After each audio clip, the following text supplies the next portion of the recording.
Hey everyone, welcome to another exciting episode of Family Moments, where we use really cool object lessons that teach the truth about what matters most. Exactly. And today we continue our 5-episode series called DC Talk as we visit some of the main attractions in our nation's capital, Washington, D.C. So, what are we going to see today?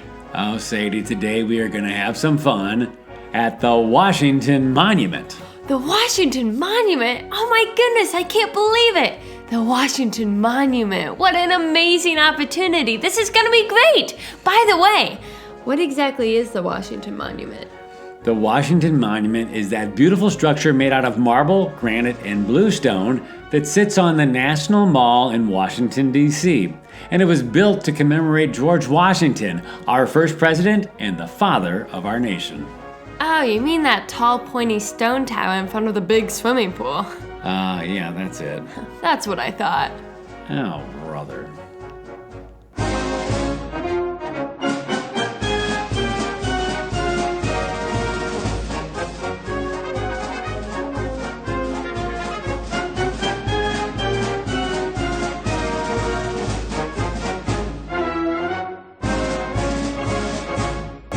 Hey kids, Pastor Robbie here, along with my lovely assistant and wonderful daughter, Sadie. Hello. And today, we're going to have some fun learning about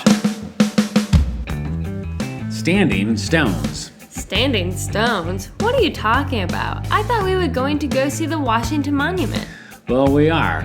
But what exactly would you say that the Washington Monument is? It's that tall, pointy... Besides that tall, pointy stone tower in front of the big swimming pool. What I mean is, why is it there? Why did they make it in the first place? That's a good question, and I'm not sure. Well, maybe we can get an idea from the Bible. The Bible?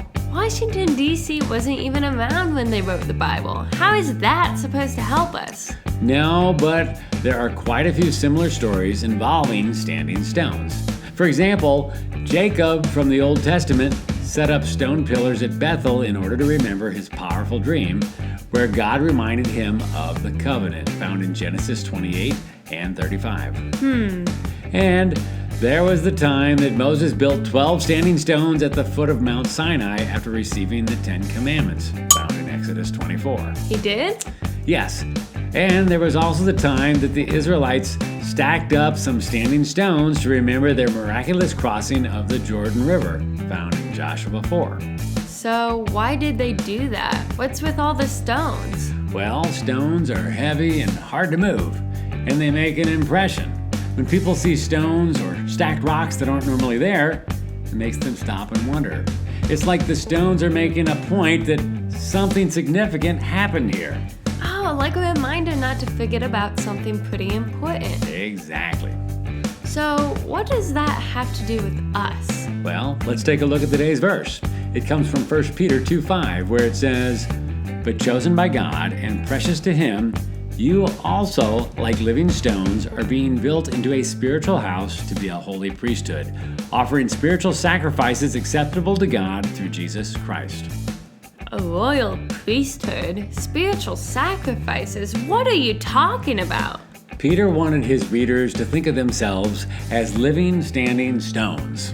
Living, standing stones? Yes, he wanted believers to be people who lived out their faith so boldly that others take notice. In other words, he wanted people to notice that something significant happened here in our lives. Oh, I get it. As a Christian, my life should be filled with serving and sacrificing so that others can see the difference God is making in my life. Exactly. What about the priest part? I don't really want to go to seminary or preach on Sunday morning. You don't have to do that.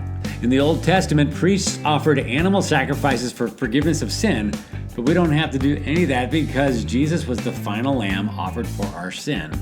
But since the Holy Spirit lives in us, we're like the priests or the leaders of our own spiritual house. And so the sacrifice we offer to God would be our abilities, our thanks, our prayers, and our praise. Even our praise? Interesting. And I'll tell you what else is interesting. At the very top of the Washington Monument, inscribed on the aluminum cap are the Latin words Laus Deo, which means praise be to God. You're kidding. Can we go see that? Well, we can go see the Washington Monument, but I don't think we're going to be able to climb to the tip and see that part. Well, what are we waiting for? Let's go. The Washington Monument is a stone structure that sits on the National Mall in Washington, D.C. It was built to remember George Washington, the first president of the United States. Construction began in 1848 but took nearly 40 years to complete as there were several delays in the process. At one time, construction stopped for nearly 25 years due to lack of funds and the Civil War. In fact, if you look about 150 feet up, you can see the color of the stone changes. That's because when one of the work stoppages resumed, they couldn't find an exact match for the original stone. At the time it was completed, it was approximately 555 feet tall, making it the world's tallest structure until the Eiffel Tower was built. Its walls are 15 feet thick, and at the top is a large marble capstone with a small aluminum pyramid at its apex. There are 896 stairs leading to the top, though they can no longer be used by the public. Instead, visitors can travel to the top in 70 seconds by using the elevator. The base of the monument is encircled by 50 American flags representing the 50 states, and on the interior walls are 193 commemorative stones that were presented by individuals, societies, cities, states, and nations of the world that donated to the monument when it was privately funded.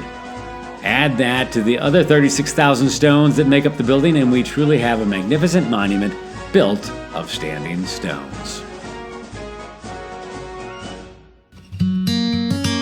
So, Sadie, what did you learn today?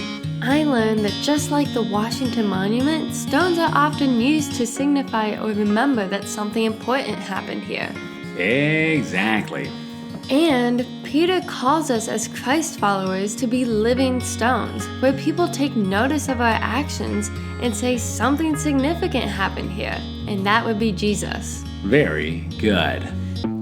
Now, all this talk about stones has made me kind of hungry. What did you have in mind? Stone soup? No, I thought I'd eat a little rock candy. Rock candy? Those look just like rocks. I know, I got them online. Ooh. That does look pretty good. Mind if I try one? Help yourself.